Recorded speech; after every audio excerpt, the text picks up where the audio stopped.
तीन बहनों की लालची भाभी। करिश्मा, रेशमा और मनीषा तीन बहनें हैं। उनका एक भाई भी है, मयंक। मयंक अपनी बहनों को बहुत प्यार करता है, लेकिन मयंक की पत्नी सविता इस मामले में मयंक से बिल्कुल ही अलग है। वो अपनी ननदों का जितना बुरा कर सकती है उतना बुरा करती ही रहती है और अपनी ननदों पर हुक्म भी चलाती है।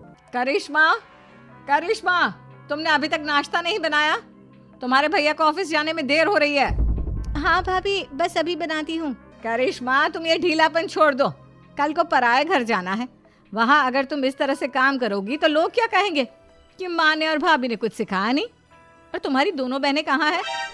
अब रेशमा मार्केट गई है और मनीषा सो रही है। क्या? सुबह के 8 बज रहे हैं और ये महारानी अभी भी सो रही है?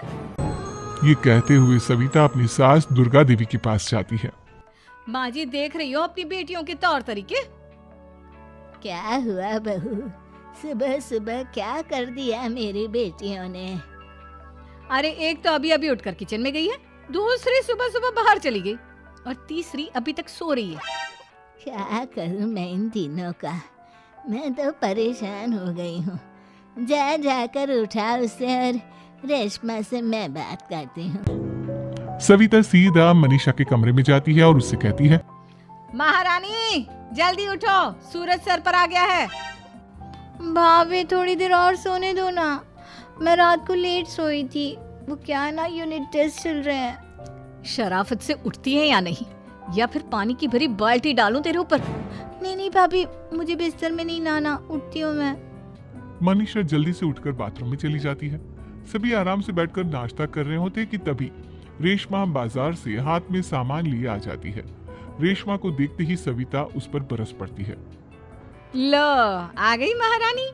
ऐसा भी क्या सामान लाना था जो सुबह आंख मलते ही बाजार की तरफ रवाना हो गई? भाभी, कल आप ही तो चीख रही थी कि घर का सारा सामान मुझे ही लाना पड़ता है, घर में किसी को भी किसी काम से कोई लेना देना नहीं है।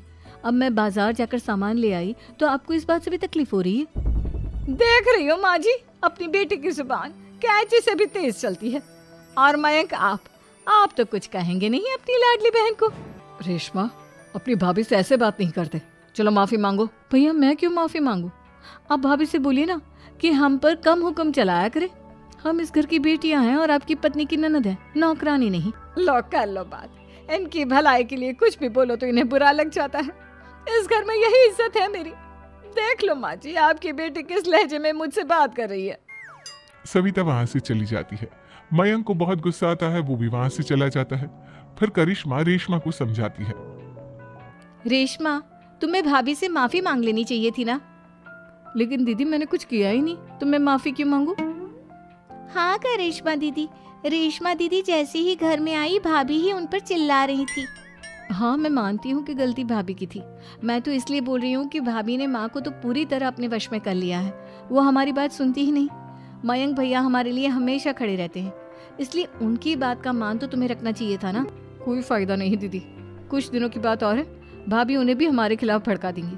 फिर वो भी माँ की तरह हमारी किसी बात का विश्वास नहीं करेंगे। इसी तरह सविता अपनी तीनों ननदों को किसी न किसी बात पर परेशान करती रहती थी। एक दिन मयंक अपनी तीनों बहनों के लिए गिफ्ट लाया। करिश्मा, ये तुम्हारे लिए हार का सेट। रेशमा, तुम्हारे लिए सुंदर सी ड्रेस। और मनीषा, तुम्हें किताबें पसंद है ना, तुम्हारे लिए किताबें लाया हूँ। थैंक यू भैया। थैंक यू भैया। थैंक यू भैया। करिश्मा, तुम्हारा नेकलेस कितना सुंदर है। ये भैया कहाँ से ले आए होंगे? मैंने भैया को 3 दिन पहले फोन पर ये डिजाइन दिखाया था और आज भैया ये ले आए। सविता तो अपनी ननदों के गिफ्ट्स देखकर जल गई और करिश्मा का नेकलेस तो उसे भी बहुत पसंद आया था।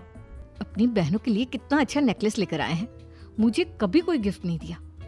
मैं आज ही ये हार चुरा लूंगी। रात में सविता करिश्मा का हार चुरा लेती है और इसी तरह उसे अपनी ननदों की जो भी चीज अच्छी लगती वो उसे मांगती नहीं, बल्कि रात के अंधेरे में चुरा लेती। इसी तरह दिन बीतते गए और सविता ने मयंक के दिल में भी उसकी बहनों के लिए नफरत पैदा कर दी। एक दिन मयंक ने करिश्मा और रेशमा के लिए रिश्ता देखा और ये बात उसने घर में सबको बताई।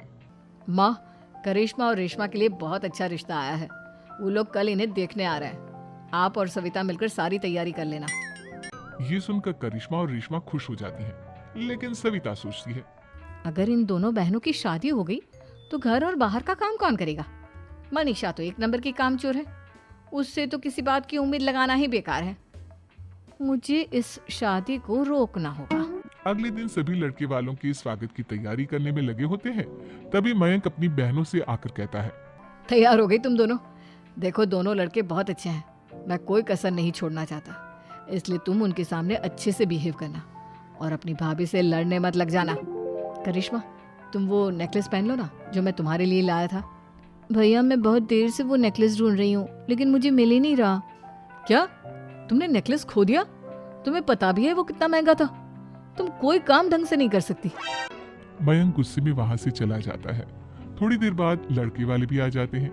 वो दोनों बहनों को पसंद कर लेते हैं और रिश्ता पक्का हो जाता है। लेकिन सविता के दिमाग में तो कुछ और ही खिचड़ी पक रही थी। वो पंडित जी के पास करिश्मा की कुंडली लेकर जाती है और उन्हें पैसे देकर करिश्मा की कुंडली बदलवा देती है। जब लड़के वालों के पास करिश्मा की कुंडली जाती है तो वो दुर्गा को फोन करते हैं। बहन जी, हमने करिश्मा की कुंडली अपने पंडित जी को दिखाई थी। आपकी बेटी की कुंडली नहीं बल्कि दोषों का पिटारा है। देखिए, मैं और मेरे पति इन सब बातों में बहुत विश्वास करते हैं, इसलिए हम आपकी बेटी से अपने बेटे की शादी नहीं करा सकते। इस तरह करिश्मा का रिश्ता टूट जाता है और सभी घर वालों को बहुत दुख होता है।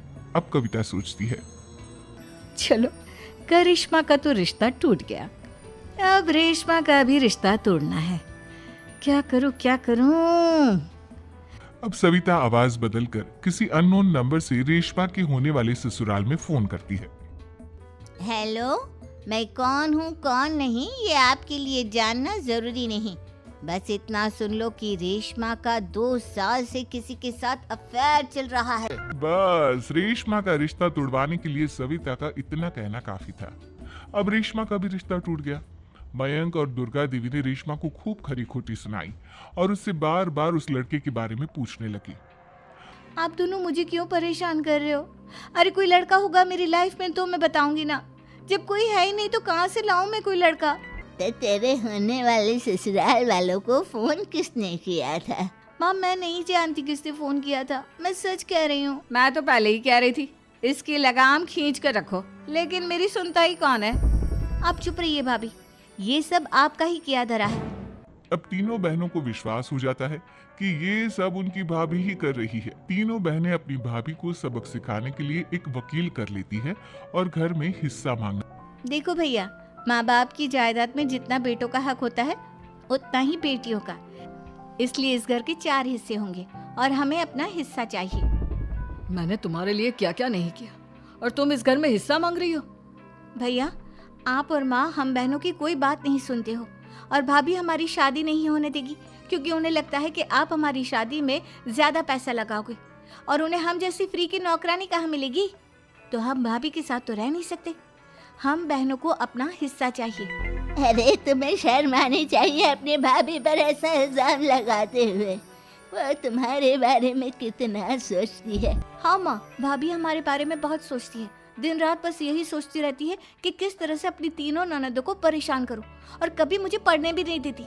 दोनों बहनों का रिश्ता भी तो इन्होंने ही तोड़वाया है और रात में हमारे कमरे में आकर हमारी चीजें भी चुराती हैं। इसी तरह सविता की तीनों ननदें अपनी बात पर अड़ी रही। अब कोर्ट में तारीख भी शुरू हो गई। जब सविता को लगा कि उसकी तीनों ननद इतनी आसानी से नहीं मानने वाली, तो उसने अपने पति और सास को सारी सच्चाई बता दी और अपनी तीनों ननद से माफी मांगी। मयंक और दुर्गा को भी अपनी गलती का एहसास हो गया। अब सविता खुद करिश्मा और रेशमा के लिए अच्छा रिश्ता ढूंढती है और उनकी शादी करवाती है।